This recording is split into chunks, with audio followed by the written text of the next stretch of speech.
കഴിഞ്ഞ ദിവസം ഏറ്റവും കൂടുതൽ ആളുകൾ ഞെട്ടിയതും ഒരേപോലെ ഇരുന്ന് കരഞ്ഞൊരു വാർത്തയുമായിരുന്നു പാമ്പുകടിയേറ്റ് 8 വയസ്സുകാരൻ്റെ മരണം. അത്യാവശ്യ സമയത്ത് ചികിത്സ ലഭിച്ചില്ല എന്നത് മാത്രമല്ല, ആറ്റുനോറ്റ് വളർത്തിയ തന്നുടെ പൊന്മകനാണ് മരിച്ചത് എന്ന വിലാപത്തിലാണ് ഇപ്പോൾ ആ വീട്ടുകാർ. ഇന്ന് രാവിലെ മകന്റെ മൃതദേഹം കണ്ട അമ്മയുടെ വിലാപം എല്ലാവർക്കും കണ്ടു നിൽക്കാനാകില്ല. ഒരമ്മ എന്ന നിലയിൽ മാത്രമല്ല, മറിച്ച് ഒരു കുഞ്ഞിൻ്റെ അമ്മ എന്ന കാഴ്ചപ്പാടിലൂടെ കടന്നു പോകുന്ന ഓരോരുത്തർക്കും ആ വേദന മനസ്സിലാകുന്നുണ്ട്. പ്രേക്ഷകരെല്ലാവരും ഇപ്പോൾ അമ്മയുടെയും അച്ഛൻ്റെയും സങ്കടത്തിലൂടെയാണ് കടന്നു പോകുന്നതെന്ന് കൃത്യമായി നമുക്ക് പറയാൻ സാധിക്കും. അത്രയേറെ വിഷമത്തിൽ തന്നെയാണ് അവർ കടന്നു പോകുന്നത്. എന്തൊക്കെ പറഞ്ഞാലും അവനോളം ഇന്ന് ഈ ഭൂമിയിൽ അവർക്ക് ഒന്നുമില്ലായിരുന്നു. ഞങ്ങൾ താലോലിച്ച് മതിയായില്ലായിരുന്നു. ഞങ്ങളുടെ അരികിൽ നിന്ന് പെട്ടെന്ന് കൊണ്ടുപോയതല്ലേ. ഞങ്ങൾക്ക് വിശ്വസിക്കാൻ പറ്റുന്നില്ല. അവനില്ല എന്നുള്ളത് ഞങ്ങളെ സംബന്ധിച്ച് ഏറ്റവും വലിയ വേദനയാണ്. അവൻ്റെ കണ്ണീരിലാണ് ഞങ്ങൾ ഇപ്പോഴും കഴിയുന്നത്. ശരിക്കും പറഞ്ഞു കഴിഞ്ഞാൽ അവൻ്റെ വേദന ഞങ്ങൾക്ക് എങ്ങനെ പറഞ്ഞു തരണമെന്നറിയില്ല. താലോലിച്ചൊന്ന് കൊതി തീരുന്നു പോലുമില്ല. കെട്ടിപ്പിടിച്ച് കിടന്നുറങ്ങിയതാണ് ഞാൻ. പുലർച്ചെ എഴുന്നേൽക്കുമ്പോൾ മകനില്ല എന്നുള്ളത് എനിക്ക് വിശ്വസിക്കാനാകുന്നില്ല. എൻ്റെ അടുത്തൊരു യാത്ര പോലും അവൻ പറഞ്ഞില്ല. അവൻ അറിയില്ലായിരുന്നല്ലോ, പാവം കുഞ്ഞ്. അവനൊന്നും അറിയാതെ അവൻ യാത്രയായി. അവൻ്റെ അമ്മ ഇപ്പോൾ പൊട്ടിക്കരയുന്നത് അങ്ങനെയാണ്. നമ്മളൊന്ന് താലോലിച്ച് ആഗ്രഹിച്ച് വന്നതല്ലേ ഉള്ളൂ. അതിനിടയിൽ എന്തിനാണ് ദൈവം നമ്മുടെ കുഞ്ഞിനെ എടുത്തുകൊണ്ട് പോയതെന്നാണ് ചോദിക്കുന്നത്.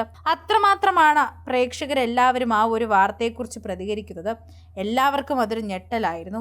ശരിക്കും പറഞ്ഞു കഴിഞ്ഞാൽ ആ കുഞ്ഞിൻ്റെ വാക്കുകളിൽ കുഞ്ഞിൻ്റെ അച്ഛൻ്റെയും അമ്മയുടെയും കരച്ചിൽ നിന്ന് ആർക്കും തിരിഞ്ഞു നടക്കാനാകുന്നില്ല.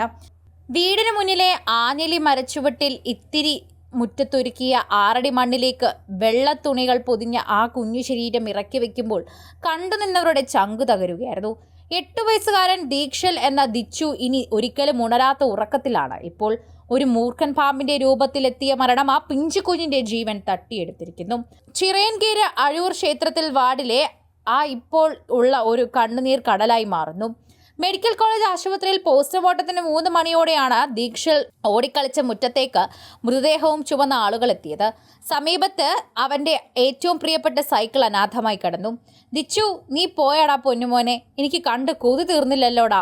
അനുവിൻ്റെ നെഞ്ചുലഞ്ഞുള്ള കരച്ചിൽ കൂടി നിന്നവരുടെ കണ്ണുകൾ നനയിച്ചു. ഒന്നും മനസ്സിലാവാതെ അനിയത്തി ദൃക്ഷിത അച്ഛൻ്റെ നെഞ്ചത്ത് ചേർന്ന് കിടന്നു. ഒക്കത്തിരുന്ന് വിതുമ്പുകയായിരുന്നു. പാമ്പ് കടിയേറ്റുള്ള കുഞ്ഞിന്റെ മരണം അറിഞ്ഞ നിരവധി ആളുകൾ ചിറയൻകീഴ് ആഴൂർ ക്ഷേത്രത്തിൽ വാർഡിൽ മൂലയിൽ കമ്പിക്കകം വീട്ടിലെത്തി. ചിറയൻകീഴ് 8 വയസ്സുകാരൻ ദീക്ഷലിനെ പാമ്പ് കടിയേറ്റ് തറയിൽ പായ വിരിച്ചു കിടന്നുറങ്ങിയതിനിടെ ആഴൂർ ക്ഷേത്ര വാർഡിൽ മൂലയിൽ കമ്പിക്കം വീട്ടിൽ ദിലീപിന്റെയും അനുവിന്റെയും മകൻ ദീക്ഷലാണ് മരിച്ചത്. പ്ലൈവുഡും തകര ഷീറ്റും കൊണ്ട് കെട്ടിമറച്ച് തറ പോലും നിർമ്മിച്ചിട്ടില്ലാത്ത ചായിപ്പിൽ മണലിൽ പായ വിരിച്ചാണ് ദീക്ഷൽ അമ്മൂമ്മയ്ക്കൊപ്പം കിടന്നിരുന്നത്. തകര ഷീറ്റിന്റെ താഴെ സിമന്റ് കട്ട വെച്ച് അടിച്ചിരുന്നു. ഇതിനിടയിലൂടെ പാമ്പ് അകത്തു കയറിയതാകാമെന്ന് കരുതുന്നു. സമീപവാസികൾ വീടിനുള്ളിൽ തിരച്ചിൽ നടത്തിയപ്പോൾ മൂർഖൻ പാമ്പിനെ കണ്ടെത്തി. ശാർക്കര നോബൽ സ്കൂളിലെ 3ാം ക്ലാസ് വിദ്യാർത്ഥിയാണ് ദീക്ഷൽ.